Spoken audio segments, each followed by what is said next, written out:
책임 있는 변화를 위한 미래 비전을 말씀드리고자 합니다.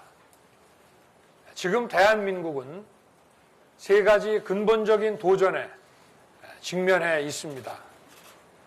첫 번째 도전은 코로나 상황입니다. 한 번도 경험하지 못한 전무후무한 팬데믹에 민주당 정부의 엉터리 방역 대책이 더해져 자영업자들의 삶은 초토화되었습니다. 계층 간, 지역 간 양극화가 심화되는 가운데 극단적인 교육 양극화는 미래에 대한 전망을 암울하게 만들고 있습니다. 두 번째 도전은 저성장, 저출생, 양극화의 심화입니다. 제대로 된 대응조차 못 해보고 문제는 점점 악화되고 있습니다. 이런 상태를 방치하면 머지않아 경제 성장률 제로 시대가 올 것이고 양극화 문제는 더욱 악화될 것입니다. 출생률은 더욱 하락할 것입니다. 세 번째는 자유민주주의와 시장 경제의 위기입니다. 표현의 자유는 제약되고 시장의 자유는 침해받고 있습니다. 경제 상식에 반하는 소득주도 성장으로 소득 양극화가 심화되고 엉터리 부동산 정책으로 자산 양극화 더욱 악화되었습니다. 공정과 상식이 실종되었고 공정과 상식이 사라진 곳에 불공정과 부패가 만연하게 되었습니다. 우리의 목표는 이제 명확합니다. 첫째, 위기의 코로나 상황을 선진국으로 도약할 기회로 바꿔야 합니다. 포스트 코로나 대응위원회를 구성해서 코로나가 가져온 충격을 혁신으로 바꾸겠습니다. 또 코로나가 드러낸 우리 사회의 취약점을 보완하고 팬데믹 위기에 선제적으로 대응하겠습니다. 필수 의료 국가 책임제를 도입하겠습니다. 공공정책 수가를 별도로 신설하여 더 큰 의료적 재앙이 닥치더라도 중환자실, 응급실이 부족해 국민들이 발을 동동 구르며 피눈물을 흘리지 않도록 할 것입니다. 음압병실, 중환자실, 응급실 설치와 운영에 필요한 인건비, 교육훈련비를 사용량에 관계없이 공공정책 수가로 지급할 것입니다. 의료 핵심 인력은 비상 상황에서도 공백 없이 치료할 수 있게 될 것입니다.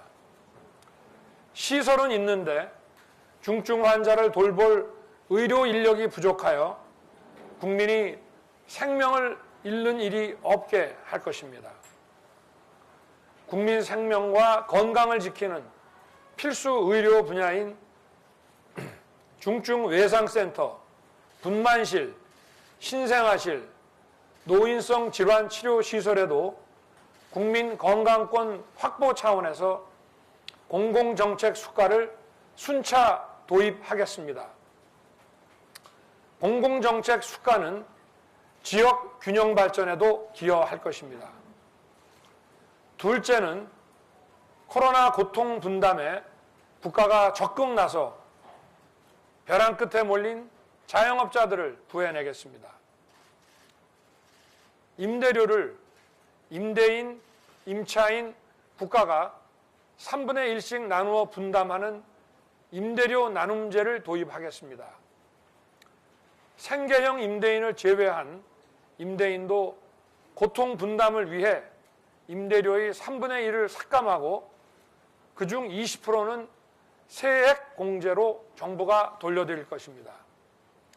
임대인의 임대료 삭감의 나머지 손실분은 코로나 종식 이후 세액 공제 등의 형태로 국가가 전액 보전하겠습니다. 임차인은 남은 임대료 3분의 2에 대해 금융대출 이후 상환 금액에서 임대료와 공과금에 대해 절반을 면제하겠습니다. 나머지 부담은 국가가 정부 재정을 통해 분담하겠습니다. 셋째, 저성장 저출생 양극화의 악순환을 극복하겠습니다. 성장률 상승과 출생률의 증가, 소득 분배의 개선이 선순환하는 나라를 만들겠습니다. 고질적인 저성장을 극복하기 위해 우리 경제는 정부 중심이 아니라 민간 중심으로 변해야 합니다. 민간의 창의력과 시장의 효율성을 이용하는 공정 혁신 경제로 우리 경제의 성장 잠재력과 일자리 창출 능력을 배가하겠습니다. 재앙적 수준의 저출생을 극복하기 위한 제도적 변화를 시작하겠습니다. 아동, 가족, 그리고 인구 등 사회 문제를 다룰 부처들의 신설을 추진하겠습니다. 아이 갖기를 원하는 국민을 지원하기 위해 전 국민을 대상으로 부모 급여를 도입하겠습니다. 아이가 태어나면 1년간 매월 100만 원의 정액 급여를 받도록 하겠습니다. 넷째, 소득 주도 성장으로 훼손된 시장 경제의 역동성을 회복하고 엉터리 부동산 대책으로 망가진 시장의 가격 기능을 회복하겠습니다. 주택이 없는 분들의 주거를 위한 담대한 변화를 시작하겠습니다. 세제 개선과 주택 건설에 관한 규제 완화를 통해 시장에 충분한 물량 공급이 이루어지도록 해서 집값을 안정적으로 관리하겠습니다. 주거 취약계층을 위해 임대주택을 민간과 공공주도로 충분히 공급해서 주거 복지를 실현하겠습니다. 이미 말씀드린 청년 원가주택 30만 호와 역세권 첫집주택 20만 호를 차질 없이 건설하겠습니다. 우리의 복지는 획일적인 퍼주기가 아니라 기회의 사다리를 놓아주는 역동적 맞춤 복지로 한 사람의 국민도 홀로 뒤처지지 않게 하겠습니다. 다섯째, 미래 세대를 위한 실효성 있는 에너지 전환을 약속드립니다. 탄소 중립 에너지 전환 30년 계획을 수립하겠습니다. 원전을 더욱 안전하게 만들어 적정 수준으로 관리하겠습니다. 탈탄소 기술 개발을 위한 글로벌 협력과 경쟁에 적극 동참하여 우리나라를 기후에너지 기술 분야의 선도 국가로 만들겠습니다. 기후변화와 탄소 중립을 위기가 아니라 도약의 기회로 만들겠습니다. 누구나 변화를 얘기하지만 아무도 변화를 함부로 만들어낼 수 없습니다. 저 윤석열이 책임 있는 변화를 만들겠습니다. 국가 운영을 국가 중심이 아니라 국민 중심으로 바꾸겠습니다. 책임 있는 변화, 국민 여러분과 함께 윤석열이 만들겠습니다. 감사합니다.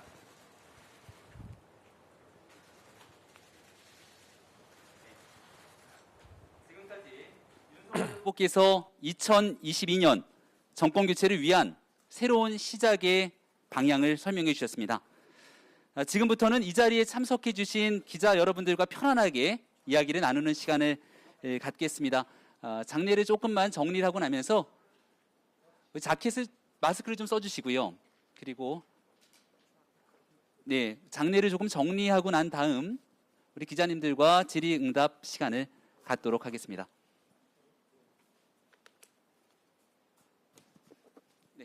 이 안으로? 앞쪽으로 와서 같이 진행을 하겠습니다.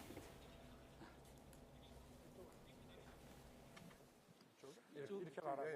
예. 앞쪽으로 같이 좀 나가보겠습니다. 괜찮으신가요? 네, 오늘 2022년 신년 기자 회견을 시작하겠습니다. 질의가 있으신 기자님들께서는 손을 들어주시고 매체명과 또 기자님 성함을 말씀해 주시면서 질문해 주시면 좋겠습니다. 질문 있으신 기자님들 손을 들어주시기 바랍니다. 후보님 앞쪽에 뉴시스 최서진입니다. 전 국민의 1년 동안 매월 100만 원의 부모급여를 도입을 하겠다고 하셨는데 재원 규모하고 재원 마련은 좀 어떻게 하실 생각이신지 궁금합니다. 지금 1년에 출생하는 숫자가 한 6만 명? 이 정도 되거든요. 그래서 한 1,200만 원 하면은 제가 볼 때는 뭐 그렇게 큰 금액이 들어가지는 않고 여러 가지 또 자녀 출산에 관한 이런 좀 경제적인 부담이나 이런 데에서 조금 해방이 될 수 있게 할 것 같습니다. 네. 네, 다음 질문 받겠습니다. 후보님께서 보시고 편안하게 그럴까요? 네. 바라보고. 아닙니다. 보시기는 앞쪽을 바라보시고요. 네네. 그래. 네, 후보님 안녕하세요. 뉴데일리 이도영입니다. 임대료 나눔제 말씀하셨는데 이 여당에서도 임대료 멈춤법을 한번 도입을 하려고 했던 걸로 압니다. 네. 당시 나쁜 임대인 프레임 만든다, 재산권 침해 소지가 있다고 비판을 많이 받았는데 이에 대해서 좀 다른 생각이 있으신 건지 궁금합니다. 일단 그 임대료 나눔제는 제가 한 열흘 전에 종로에 그 우리 자영업자 소상공인 분들을 뵙고 소위 말하는 한국형 PPP라고 해서 미국에서 이미 실시를 하고 있는 건데요. 대출을 해주고 이 대출금을 임대료로 사용한 경우에 그 50%는 나중에 상환시에 면제해주는 그걸 제가 발표를 했었습니다. 한국형 그 대출제 50% 정부 재정 부담이라고 해서 그리고 지금 결국은 그러면 이 경제가 어려워서 또 사실은 공실도 많이 나는데 가격을 조금 할인해주면 그 부분을 정부가 또 보전을 좀 해주고 이런 식의 고통 분담을 함께하는 차원으로 그러나 이제 영세 임대업자인 경우에는 좀 예외로 하고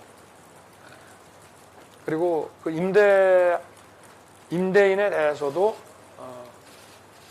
차후에 세액공제라고 하는 거는 상당히 많은 보전이 되거든요. 과표에서 빼는 정도가 아니고 그래서 저희가 세금 공제로서 세액공제로서 그 손실된 부분들을 순차적으로 돌려드리는 그런 그 어떤 비상 상황에서의 고통 분담이라고 보시면 될 것 같습니다. 네, 후보님 뒤쪽에도 기자님들 질문이 많이 있는데요. 한번 좀 봐주시면서 편하게. 네, 그리고 KBS 방종 기자님. 네. 네. KBS 방송인데요. 네, 그 마이크 잡고. 네. 조금 전에 말씀해주신 임대료 관련해서 그러면은 재원은 어느 정도가 필요하다고 보고 계신지 정부에서 부담해야 될 돈은 뭐 세액공제 다 포함해가지고 네. 그게 좀 궁금합니다. 답변은 앞에를 보고 네. 말씀 부탁드립니다. 일단은 어차피 정부가 이제 재정 부담을 하는 거는 만기 이후에 이제 면제를 해드리는 거기 때문에 한 3년에서 5년 이후에 순차적으로 그 재정 부담이 들어가는데 전체적으로 한 50조 정도를 예상하고 있습니다. 예. 후보님 이쪽에도 질문이 있습니다. 네, 후보님 매일경제 이희수입니다. 네. 오늘 경제정책 기조로 공정혁신 경제를 제시해 주셨는데 좀 보다 구체적인 성장 목표가 있을까요? 이를테면 이재명 후보는 전환적 성장이란 기조 아래 555 경제 공약을 오늘 발표했습니다.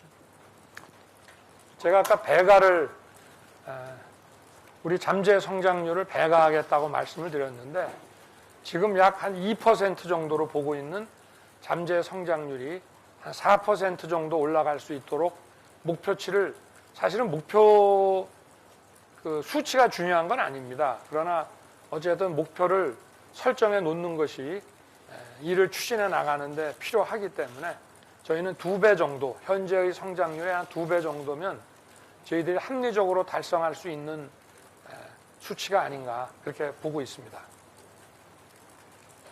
네, 후보님 바로 앞에 네. 질문이 있습니다.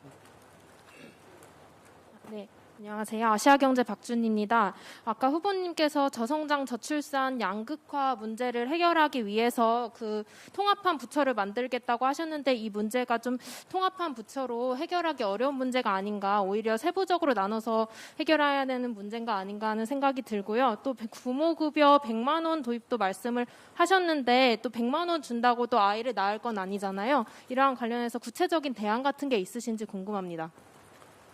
그런 사회 문제를 해결하는 어떤 통합 부처를 만든다고 말씀드린 게 아니고 이런 사회 문제들을 대응할 수 있는 부처들을 제가 신설할 계획이라고 말씀을 드렸고요. 특히 인구 문제 같은 경우는 어떤 특정 부처에서 다루기 참 어려운 문제입니다. 그 원인이 그 어떤 뭐 가족의 문제라든지 이 저출생의 그 문제를 과거에는 좀 굉장히 간단하게 봤는데 이게 어떤 경제 문제 또 지역 간의 어떤 균형 발전의 문제 이런 굉장히 넓은 그 이슈들을 다 포함하고 있기 때문에 그래서 그 아까 말씀드린 아동, 가족, 인구 뭐 이런 사회 문제들을 하나의 부처에서 다룬다고 말씀드린 것은 아니고 그래서 우리가 지금 국민 행복을 위해서 어떤 성장이라든가 또는 어떤 복지 문제에만 치중을 했는데 우리 그 저변에 또 깔려 있는 이런 여러 가지 사회적 문제들에 국가가 잘 대응할 수 있는 그런 그 일하는 조직을 구상을 하고 있다고 말씀을 드린 것입니다. 네. 후보님 100만 원 부모 수당의 의미에 대해서도 한마디만 더 부탁드리겠습니다. 원래 이 부모 수당 이게 이제 부모 보험과 부모 급여 이런 것이 있습니다. 그런데 독일에서는 주로 부모 급여로 하고 또 스웨덴 같은 데는 부모 보험으로 가는데요. 저희는 뭐 100만 원을 준다고 출산을 하는 것은 물론 아니죠. 이 아이를 갖겠다고 하는 그런 생각을 갖고 또 그것을 실제로 아이를 갖게 하려면은 정말 그 국가와 또 개인과 또 가족과 이런 많은 그 어떤 협조가 필요한 것입니다. 이 100만 원의 부모 급여라고 하는 것은 그 중에 하나라고 보시면 될 것 같습니다. 네.